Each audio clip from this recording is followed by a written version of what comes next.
جو پیاس تو اشکوں کے جام حاضر ہیں۔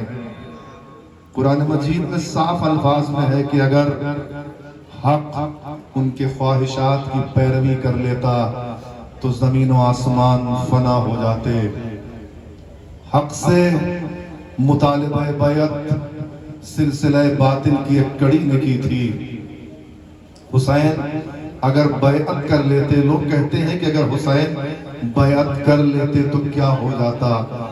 حسین اگر بیعت کر لیتے زمین فنا ہو جاتی، آسمان فنا ہو جاتا، ستارے آسمان سے ٹوٹ کے گر جاتے، آفتاب و ماہتاب کی قندیلیں بجھ جاتی، اس کائنات میں اندھیرا چھا جاتا۔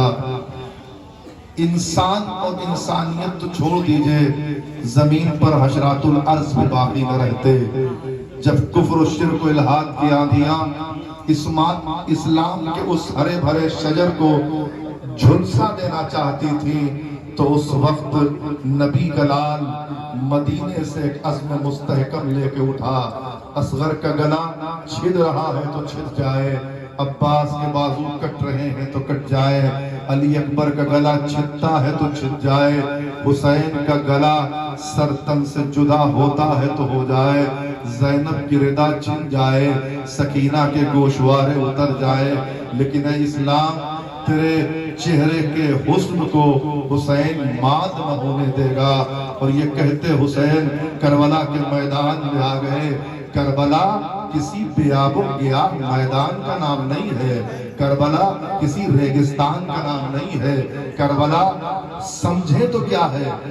میں نہیں کہتا، شاعر کہہ رہا ہے کربلا ملک نہیں، قوم نہیں، شہر نہیں، کربلا چشمہ کوثر ہے فقط نہر نہیں، کربلا جبر نہیں، ظلم نہیں، قہر نہیں، کربلا فرقہ پرستی کی کوئی نہر نہیں، اور کربلا دہر میں ہر دین کا سرتاج ہوئی، اور عرش والوں کو اسی فرش سے معراج ہوئی، اور اس بلندی سے ہے تاریخ امم بھی باقی، ذکر باقی ہے تو ہر دیدہ نم بھی باقی، شہداء آج بھی باقی ہیں، علم بھی باقی ہے، محمد کی جوانی کا حشم بھی باقی، اور دامن فکر میں گو بغض علی بنتے ہیں، لوگ پھر بھی علی اکبر کی اذان سنتے ہیں،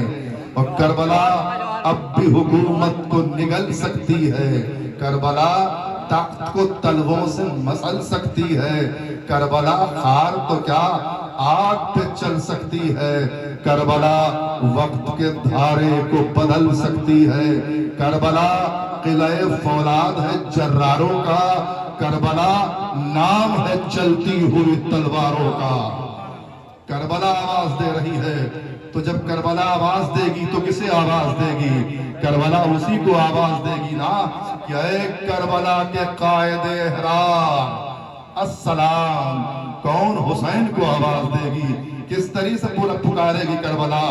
وہ کہے گی کہ پھر حق ہے آفتاب لب بام یا حسین، پھر بزم آب و گل میں ہے کوہرام یا حسین، پھر بزم آب و گل میں ہے کوہرام پھر حسین، پھر زندگی ہے سست و سبک گام اے حسین، اور پھر حریت ہے مورد الزام اے حسین، ذوق فساد ولولہ شر لیے ہوئے، پھر عصر نو کے شمر ہے خنجر لیے ہوئے۔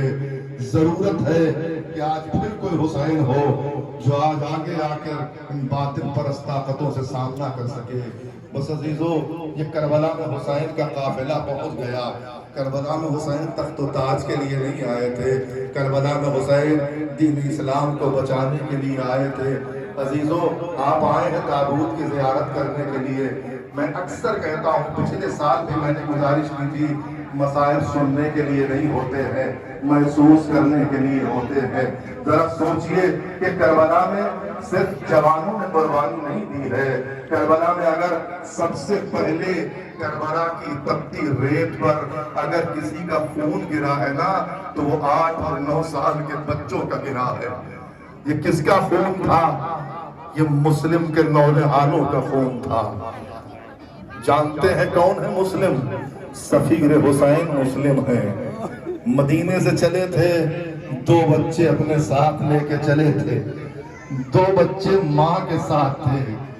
جو 2 بچے ماں کے ساتھ تھے، جب بازار شہادت گرم ہوا تو ایک مرتبہ ماں نے مڑ کے بچوں کو دیکھا، اے میرے لال، ہم تمہیں یہاں قربان کرنے کے لیے آئے ہیں، میرے بچوں کیا اپنی جان آقا حسین پر فدا نہ کرو گے؟